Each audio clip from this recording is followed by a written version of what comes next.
आज का जो हमारा सीरीज़ है, आज का जो हमारा एपिसोड है, इसके बारे में मैं थोड़ी बहुत जानकारी आप लोगों को दे देता हूँ कि हमने आज आपको क्या दिखाना है। तो आज हम बात करेंगे मौर्यकालीन योगी, श्रमण या ब्राह्मण।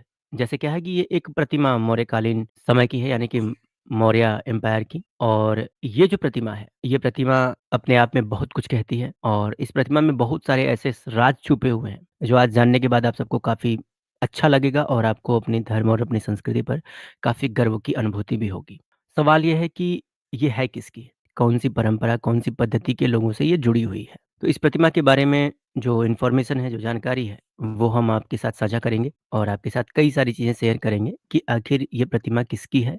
कौन से धर्म और संस्कृति से जुड़ी हुई है? और इस प्रतिमा के क्या लक्षण हैं, क्या स्वरूप है, क्या प्रारूप है? तो ये सारी चीज़ें आज हम आपके साथ साझा करेंगे। तो चलिए कुछ चीज़ें मैं आपको बता देता हूँ। आज हम ये जानने की कोशिश ये भी करेंगे कि योग और ध्यान किसकी देन है। साथ ही इस प्रतिमा के बारे में मैं आपको बता दूं कि पटना से काशी प्रसाद जायसवाल को मौर्य या मौर्य स्तर से एक मृण, यानी कि जो पूर्व मौर्य, यानी कि ये मौर्य या मौर्यों से पूर्व एक मृण्य प्रतिमा प्राप्त हुई थी, जो अभी आप अपने स्क्रीन पर देख रहे हैं। ये जो प्रतिमा है, और इस प्रतिमा में एक सबसे महत्वपूर्ण चीज क्या है जो हमें और आपको जाननी चाहिए, वो हम आपको आगे बताते हैं। यह प्रतिमा मौर्यकालीन शैली से भरपूर थी। तो यह प्रतिमा जो है, अभी ये मैंने प्रतिमा जो अभी ऊपर प्राप्त हुई थी, मैंने इसे यहाँ छोटे में लगा रखा है और इस प्रतिमा को आप इन 2 मौर्यकालीन प्रतिमाओं से मिलान कर सकते हैं। ये दोनों ही प्रतिमाएँ जो हैं, ये मौर्यकालीन हैं, ठीक है? तो नटराज जी, ये जो दोनों प्रतिमाएँ हैं, इन दोनों प्रतिमाओं का ओरिजिन क्या है और ये कहाँ से प्राप्त हुई थी? ये भी पटना से प्राप्त हुई थी और ये पटना म्यूजियम में। और इनकी मुखाकृति देखिए, इन दोनों प्रतिमाओं की और इसकी योगी की प्रतिमा से मिलाइए तो मुखाकृति एक जैसी है। मतलब थोड़ा अंतर तो आएगा ही कि अलग प्रतिमा बन रही है, लेकिन शैली और मुखाकृति लगभग एक जैसी है। आंखों की स्थिति देखिए, नाक और चेहरे की और मुंह की स्थिति देखिए, तो ये काफी सेम है। जी। तो दर्शकों, ये जो ऊपर प्रतिमा हमने अभी आपको दिखाई, ये वाली, तो ये जो प्रतिमा है, ये मौर्यकालीन क्यों है? तो मौर्यकालीन इस प्रतिमा के होने का प्रबल प्रमाण ये है कि ये अन्य मौर्यकालीन प्रतिमाओं से इसकी जो समानता है वो काफ़ी पुष्ट होती है, यानी कि काफ़ी मेल खाती है। और ये अब थोड़ा मौर्यकालीन स्तर से मिली हुई है, ये लगभग 20 फीट गहराई से प्राप्त हुई है ये।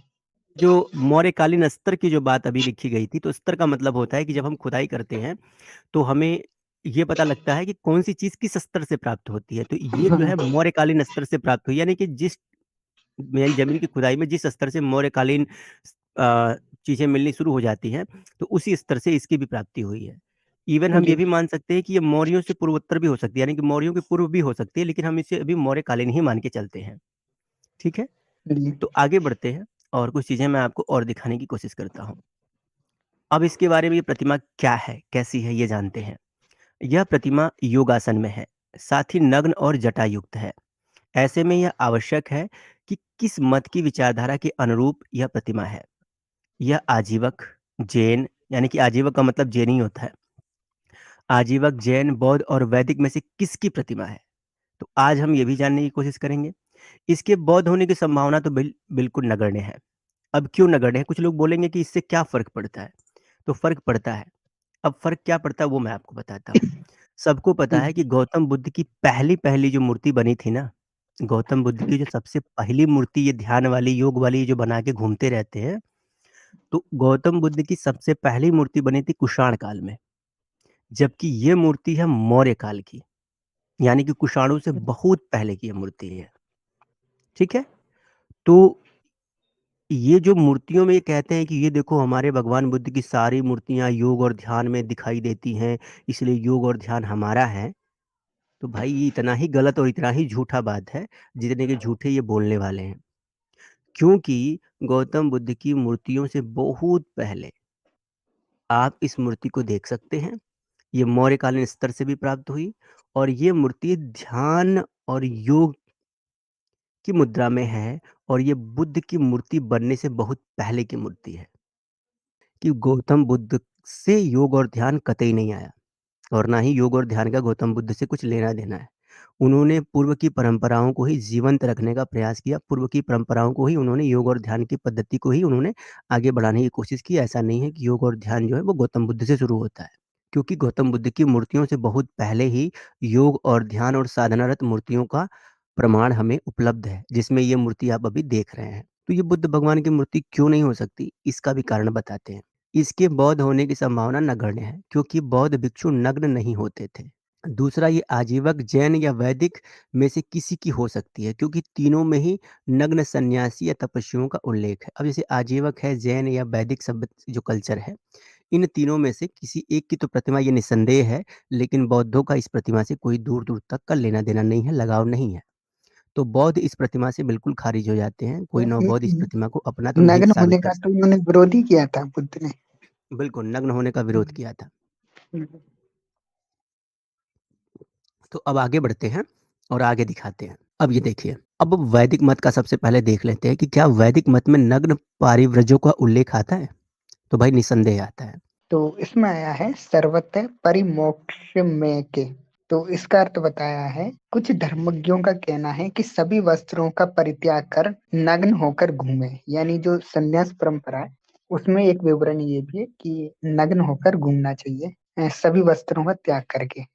तो नग्न जो सन्यासी या परिव्राजक हैं उनका उल्लेख हमें वैदिक वाङ्मय में अनेकों जगह मिलता है।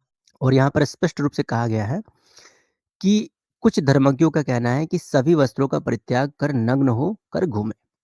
ठीक है? तो ये आपका वैदिक मत में एक प्रकरण आपको ये प्राप्त होता है। अब जानने का प्रयास करते हैं कि ये प्रतिमा आजीवक या फिर जैनियों की क्यों नहीं हो सकती।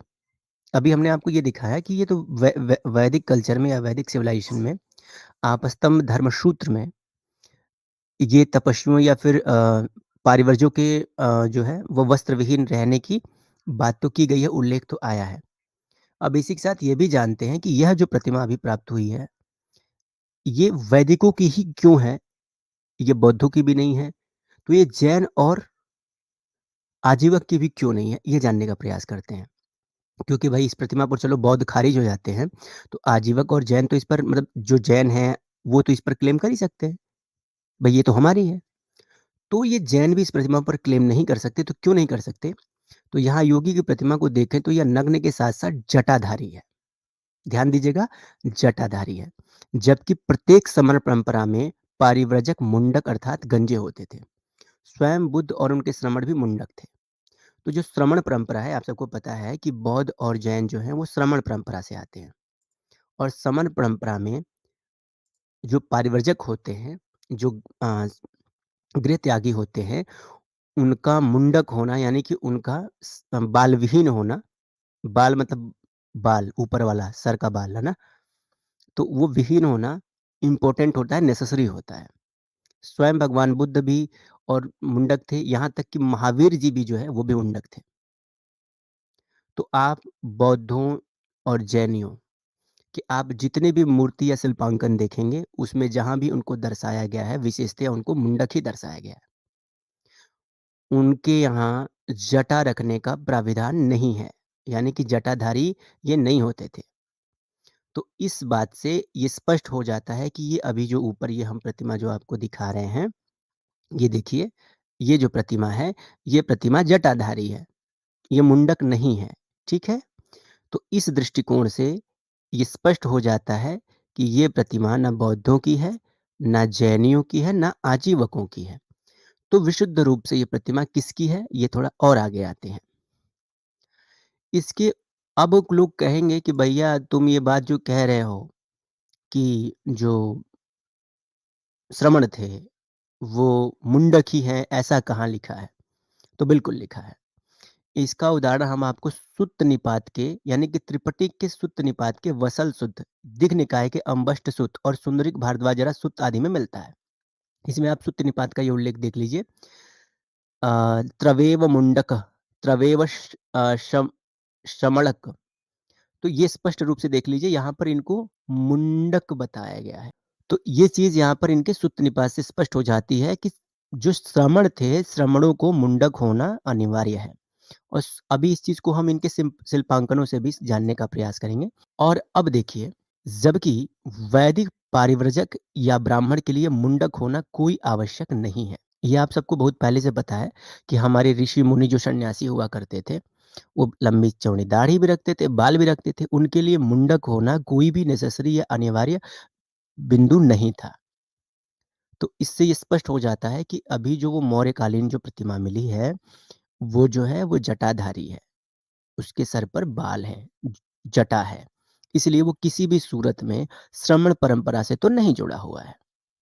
अब हम आपको दिखाते हैं शुंग और कुषाण कालीन कला शिल्पों और बौद्ध स्तूपों पर बौद्ध श्रमणों को मुंडक दिखाया गया है। अब ये देख लीजिए, ये हमने 3 चित्र संलग्न किए हैं। तीनों ही चित्रों में आप बौद्ध श्रमणों को देख सकते हैं। हर जगह ये मुंडक है। अब ये देख लीजिए, जो आजीवक यानी कि जो जैन संप्रदाय के लोग हैं, वो भी श्रमण थे, तो उनको भी देखिए मुंडक ही दिखाया गया है। ये इधर ये सफेद वाला अंकन है, हाँ। इसमें विभिन्न जो समण परंपरा के हैं वो साधु हैं, जैसे अजित केश कंबर वाले, तो वो वस्त्र पहने, एक नग्न खड़ा है वो जैन या आजीवक है, पीछे दो अन्य समण परंपरा के साधु अलग अलग। तो इसमें मिक्स है, ये वो हैं समण साधु, यानी उस समय के जो सात मत के जो समण साधु हैं वो हैं, ये एक साथ इनका अंकन है। तो ये यहाँ पे जो 7 समण हैं वो मुंडक हैं और अलग अलग परंपरा के हैं। और ये इधर वाला जो चित्र है वो क्या है, बुद्ध का जब परिनिर्वाण हो गया था, तो उस समय एक जो आजीवक साधु है वो शास्त्रार्थ करने पहुंचा था, और उसकी वार्ता बौद्ध भिक्षु कश्यप से हो रही है। तो देखिए ये बौद्ध भिक्षु भी मुंडक है, और जो आजीवक है वो भी यहाँ मुंडक दिखाया गया है। तो इसमें आप देख सकते हैं कि ये 2 चित्र हैं। पहले चित्र में आप देखिए कि उस समय श्रमण परंपरा के सभी प्रकार के जो श्रमण थे, यानी कि जो श्रमण परंपरा में समस्त प्रकार के जो भिक्षु होते थे, उन सबका यहाँ पर 7 तरह के भिक्षुओं का यहाँ पर उल्लेख किया गया है, जिसमें कुछ वस्त्रधारी हैं, कुछ नग्न हैं। लेकिन इन सब में सबसे महत्वपूर्ण यही है कि सारी के सारे जो है वो बाल विहीन है, यानी कि मुंडक हैं, सर पे बाल नहीं है इनके। उसके बाद ये दूसरा जो चित्र आप देख रहे हैं, इस दूसरे चित्र में सबसे इम्पोर्टेंट चीज़ ये है कि भगवान गौतम बुद्ध के परिनिर्वाण के समय एक जो आजीवक श्रमण था, वो बौद्ध भिक्षु कश्यप से जो है वो वार्ता कर रहा है। ये लाल घेरे में आप देख सकते हैं, ये साइड में ये कश्यप है और ये जो लाल घेरे में है ये आजीवक है। ये दोनों, चूंकि आजीवक क्यों है तो ये नग्न है, ठीक है। ये आजीवक इसलिए है क्योंकि ये नग्न है। इसके अगर आप ध्यान से देखेंगे तो इसके अंग प्रत्यंग सब स्पष्ट रूप से दिख रहे हैं। वही जो कश्यप है, ये जो है वस्त्र पहना हुआ है, यानी कि ये भी मुंडक है, ये भी मुंडक है, लेकिन ये आजीवक जो है ये नग्न है और ये जो है नीचे जो है वस्त्र धारण किया हुआ है, चीवर, ठीक है? चीवर धारण किए हुए हैं। अगर आप चाहें तो स्क्रीनशॉट लेके ज़ूम करके आप खुद ही देख सकते हैं। अब चलिए आपको आगे बताते हैं। इसमें आजीवक प्रवर्जक देख सकते हैं जो कि नग्न और मुंडक है, ये देखिए। यहाँ भी देखिए, ये आजीवक जो है ये एकदम नग्न है और ये जो है मुंडक भी, यानी कि इनके सर पर बाल भी नहीं है। दूसरे चित्र में भी आप देख सकते हैं, आजीवक जो है बिल्कुल नग्न है और कश्यप जो है ये चीवर धारण किए हुए हैं। तो ये हमने 2 चित्र संलग्न किए हैं। तो ये आप देख लीजिए। इसके बाद आते हैं, अतः स्पष्ट है कि श्रमण परंपरा में पारिव्रजक मुंडक रहता था। अतः जैन आजीवक श्रमण परंपरा होने से उपरोक्त, यानी कि जो उपरोक्त हमने चित्र जो दिखाया, उपरोक्त जटाधारी योगी दोनों मतों से नहीं है या दोनों मतों से होने की संभावना अत्यंत कम है। वहीं वैदिक मत में जटाधारी तपस्वी पारिवर्जक होते थे। स्वयं बुद्ध ने ब्राह्मणों के जटाधारी होने पर कटाक्ष किया था। तो चलिए वो भी दिखा देते हैं आपको। इनके खुद के ग्रंथों में ब्राह्मणों के जटाधारी होने पर, यानी कि केस रखने पर, बाल रखने पर बुद्ध जो है मजाक उड़ाते थे। जबकि गौतम बुद्ध जब गृह त्याग के लिए निकले, तो आप सबको हमने बहुत पहले बताया था कि गौतम बुद्ध जी ने अपना बाल जो है रास्ते में ही काट करके और उसको स्वर्ग में फेंक दिया था। ये हम्म। बात हमने कई बार बताई है, सबको पता है। और यह भी इनके जो फलक हैं उस पर शिल्पांकन किया गया है। चलिए आगे आते हैं। अब देखिए धम्पद में क्या है। धम्पद कहता है, न जटाहि न गोत्तेहीन, ये जच्चा होति ब्राह्मणों, यही यम ही सच्चंज धम्मो च सो शुचि सोच ब्राह्मणों। अब इसमें ये कह रहे हैं कि न जटा से, न गोत्र से, न जन्म से ब्राह्मण होता है, जिसमें सत्य और धर्म है वही व्यक्ति पवित्र और ब्राह्मण होता है। तो यहाँ पर ये जटा का उपहास उड़ाते हुए कहते हैं कि न जटा से कोई ब्राह्मण है, न गोत्र से कोई ब्राह्मण है, न जन्म से कोई ब्राह्मण है, बल्कि जिसमें सत्य और धर्म है वही व्यक्ति पवित्र है और वही व्यक्ति ब्राह्मण है। तो यहाँ पर ये ब्राह्मणों का क्या बताते हैं? जटाधारी बताते हैं कि ब्राह्मण जो है वो जटा रखते थे यानी केस रखते थे। अब आइए आगे आते हैं। अब इनका जो शिल्पांकन है, खुद के बौद्धों का जो शिल्पांकन है, खुद के बौद्ध शिल्पांकनों में भी अगर आप देखने की कोशिश करेंगे, तो इनके बौद्ध शिल्पांकनों पर भी, ठीक है, ब्राह्मणों को जब दर्शाया गया है, तो उनको जटाधारी दर्शाया गया है। अब देखिए, ये साइड में एक ब्राह्मण है, इसकी जटा भी है। ये सांची स्तूप जिसमें व्यवस्तर जातक जो है, ये व्यवस्तर जातक की जो कथा आती है, तो व्यवस्तर जातक में एक ब्राह्मण का उल्लेख आता है। तो मैं चाहूँगा नटराज जी थोड़ा-सा व्यवस्तर जातक की जो कथा है वो दर्शकों को एक्सप्लेन कर दीजिए। असल में क्या था, जो बोधिसत्व होते हैं वो एक राजा बनते हैं और वो दानी होते हैं, उनको गृह त्याग हो जाता है। फिर बाद में गृह त्याग के समय वो वन में रहते हैं और उनसे भिक्षा मांगने एक बूढ़ा ब्राह्मण आता है। तो ये उसी ब्राह्मण का अंकन है और ब्राह्मण भिक्षा में उनके पुत्रों को भी मांगता है। तो ये अपने पुत्र को दे रहे हैं ब्राह्मण को दान में। और ये ब्राह्मण देखिए, इसने जनेऊ भी पहन रखा है, 3 धागों वाला, जो स्पष्ट देखा जा सकता है जनेऊ। और इसकी जटाएँ भी हैं जिस पे पगड़ी बाँध रखी है। जी, तो आप देख सकते हैं ये व्यवस्तर जातक में ये जो ब्राह्मण है ये केस के साथ है, इसके बाल वगैरह सब कुछ यानी कि ब्राह्मण के जो लक्षण हैं वो सारे लक्षणों से ये अभिभूत है, दर्शाया गया है। हुँ, अब चलिए आगे आते हैं। ये गांधार में जाटिल कश्यप का उल्लेख किया गया। अब जाटिल हाँ, कश्यप की कथा हमने कई बार आपको सुनाई है। ये वही जाटिल हुँ, कश्यप प्रकरण है जिस जाटल को गौतम बुद्ध तमाम तरह के अपने चमत्कार दिखाते हैं। जी, जी। जब जाटिल कश्यप आप पढ़ेंगे तो आप लोगों का बुद्धिज़्म के विज्ञान से एकदम भरोसा उठ जाएगा। हुँ, जाटिल कश्यप में भगवान गौतम बुद्ध जाटिल के सामने अपने आप को दिव्य होने का एक से एक अनूठा प्रमाण देते हैं। तब हुँ, जाकर के कहीं जाटिल कश्यप जो है वो बुद्ध का शिष्य बनता है। अब चलिए हम आपको कुछ और चीज़ें दिखाते हैं। अब सांची स्तूप पर अग्निहोत्र कश्यप जाटिल।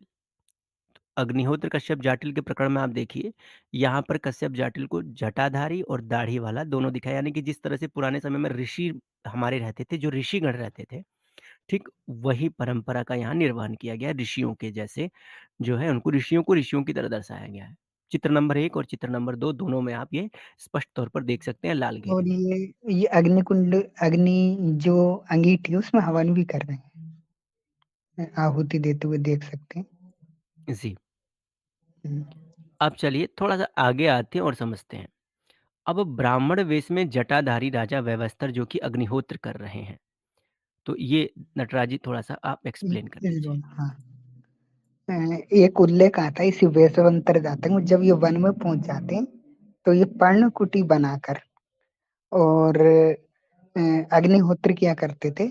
और ब्राह्मण जैसा वेश इन्होंने बना लिया था। ब्राह्मण जैसा वेश यानी जटाएँ धारण कर ली थी, कपड़े कम कर लिए थे।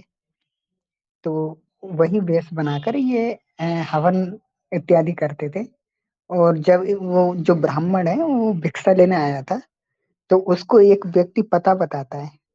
वो पूछता है कि अरे वो महाराजा किधर है वेशवंतर?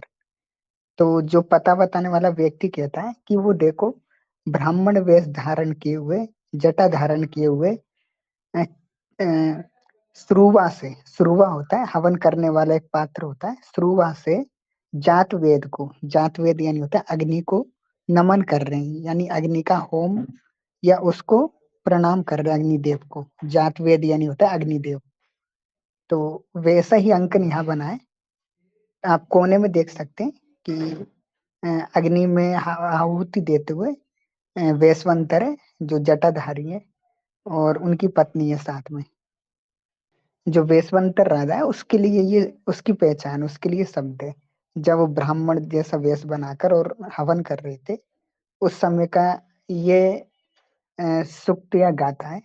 धारण तो ब्राह्मण वर्ण, यानी ब्राह्मण वर्ण या ब्राह्मण के समान वेश धारण करके आसन दे मन से जटम, आसन पर बैठे जटाधारी, चम्मचवासी क्षमा सेती, चम्मच से या श्रुवा से जात वेद से नमसस्ती, यानी जो अग्नि देव है उनको नमन या उनको आहुति दे रहे हैं।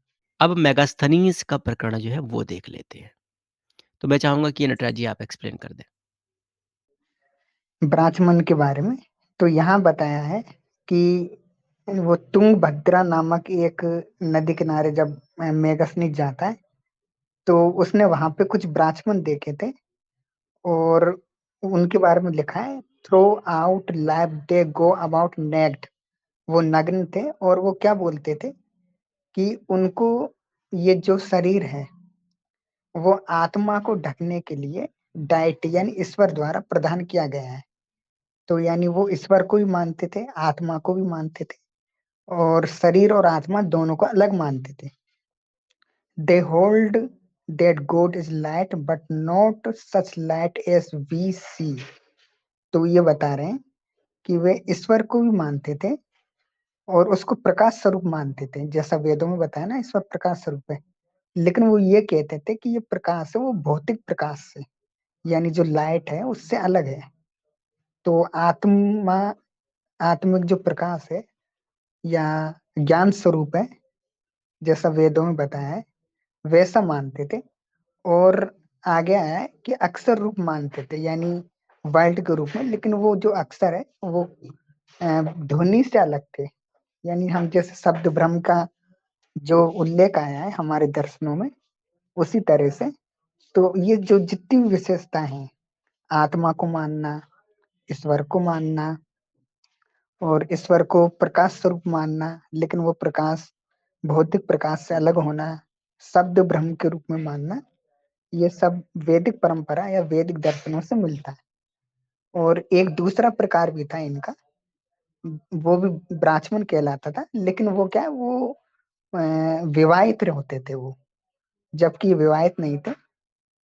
और साथ में एक और चीज है कि जो दूसरे ब्राह्मण हैं उनमें एक परंपरा पाई जाती थी, वो ईश्वर को निराकार मानते थे, लेकिन वो ये भी मानते थे कि जो ईश्वर है वो शरीर धारण कर सकता है, यानी अवतार ले सकता है अपने जब वो अपना शरीर धारण कर लेता है तो वो नेत्रों का विषय हो जाता है। तो दूसरे चित्र में ये बताया है।